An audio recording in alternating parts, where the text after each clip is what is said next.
Hi, 5 minutes with doctor Sathya. இன்னைக்கு சோதனை புயல். என்ன சோதனை புயல் டாப்பிக்கை கேட்டாலே பயமா இருக்கு அப்படின்னு நீங்க நினைக்கலாம்.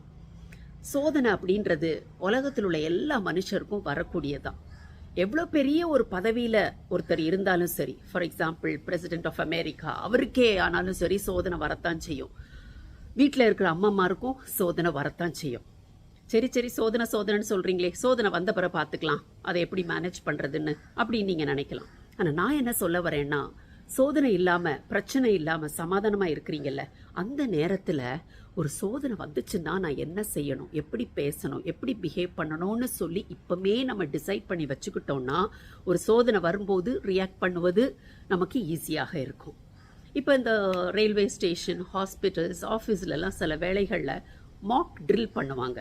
அது என்னன்னா, இப்போ ஒரு ஹாஸ்பிட்டல்னு எடுத்துக்கோங்களேன், அங்கே ஒரு ஃபயர் வந்துருச்சுன்னா, ஃபயர் ஆக்சிடென்ட் நடந்துருச்சுன்னா என்ன பண்ணணும், யாருக்கு ஃபஸ்ட்டு ஃபோன் பண்ணணும், யாரை கூப்பிடணும், பேஷண்ட்ஸ் எல்லாம் எப்படி சேஃபாக ஒரு இடத்துக்கு கொண்டு போகணும், எந்த வழியாக கொண்டு போகணும், ஸ்டாஃப் எல்லாம் அதுக்கப்புறம் எப்படி சேஃபாக வெளியே வர்றோம், இப்படிப்பட்ட காரியங்கள் எல்லாம் அவங்க ஒத்திகை பார்ப்பாங்க. இதை உண்மையாகவே நடக்கிறது மாதிரி தான் இருக்கும். யாருக்கும் அதில் பங்கு பெற யாருக்குமே தெரியாது இது ஒரு ஒத்திகைன்னு.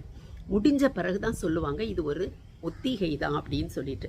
இதை பற்றி பேப்பரில் கூட நம்ம பார்ப்போம். ஏன் அப்படி செய்கிறாங்கன்னா, உண்மையிலே ஒரு ஃபயர் ஆக்சிடென்ட் வரும்போது கால தாமதம் இல்லாமல் டக்குன்னு என்ன செய்யணும்னு அங்கே வேலை பார்க்குற எல்லாருக்கும் தெரியும். அதுக்காகத்தான். ஸோ அதே மாதிரி தான் நாமளும் செய்ய வேண்டும். இப்போ பைபிளில் கூட ஜீசஸ் கிரைஸ்ட் சொல்லியிருப்பாங்க, ஒரு ராஜா அவனுக்கு கிட்ட 14,000 சோல்ஜர்ஸ் தான் இருக்கிறாங்க. ஆனால் எதிரி ராஜா கிட்ட 20,000 சோல்ஜர்ஸ் இருக்கிறாங்க.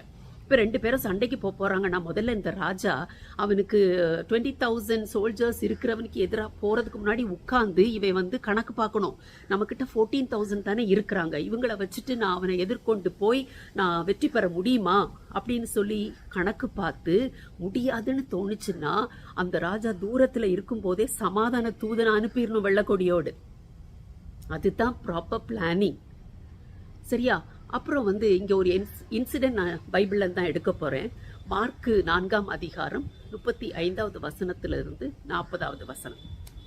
ஜீசஸ் கிரைஸ்டும் அவர் சீஷர்களும் ஒரு படகுல ஏறி போகிறாங்க. அப்போ ஜீசஸ் சொல்கிறாரு, வாங்க அக்கறைக்கு போகலாம் வாங்க அப்படின்னு சொல்லி எல்லாரும் ஏறுறாங்க. ஜீசஸ் கிரைஸ்ட் ரொம்ப டயர்டாக இருந்ததுனால படுத்து தூங்கிட்டார்.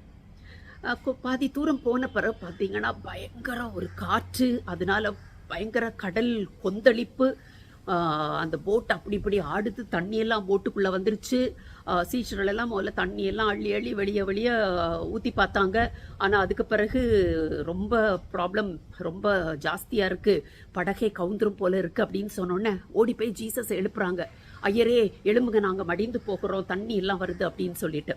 அப்போ ஜீசஸ் கிரைஸ்ட் எழும்பி காற்றை அதட்டினார், கடலை பார்த்து இறையாதே அமைதலாயிரு அப்படின்னு சொன்னார். பயங்கர காமாயிருச்சு எல்லாமே.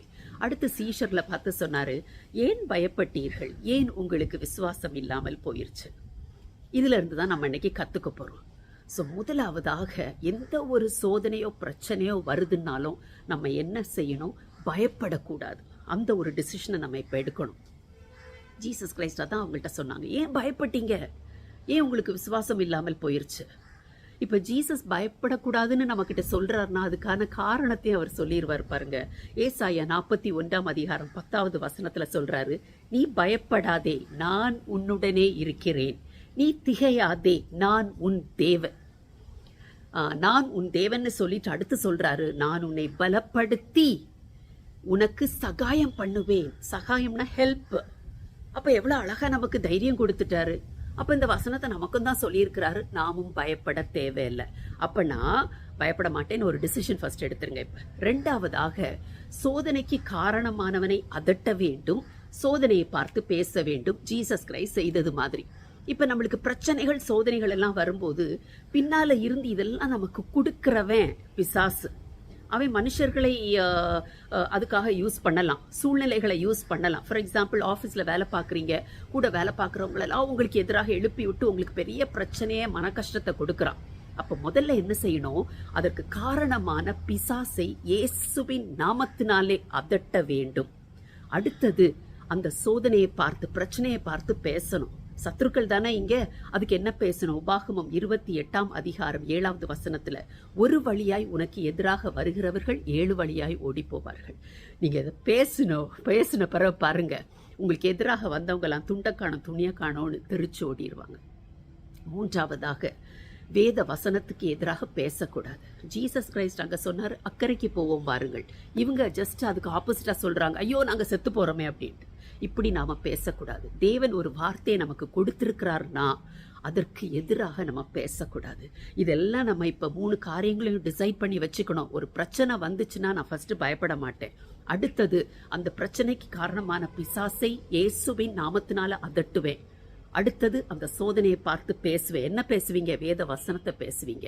3வதாக, அந்த வேத வசனத்துக்கு எதிராக நெகட்டிவா எதுவுமே நான் பேச மாட்டேன்.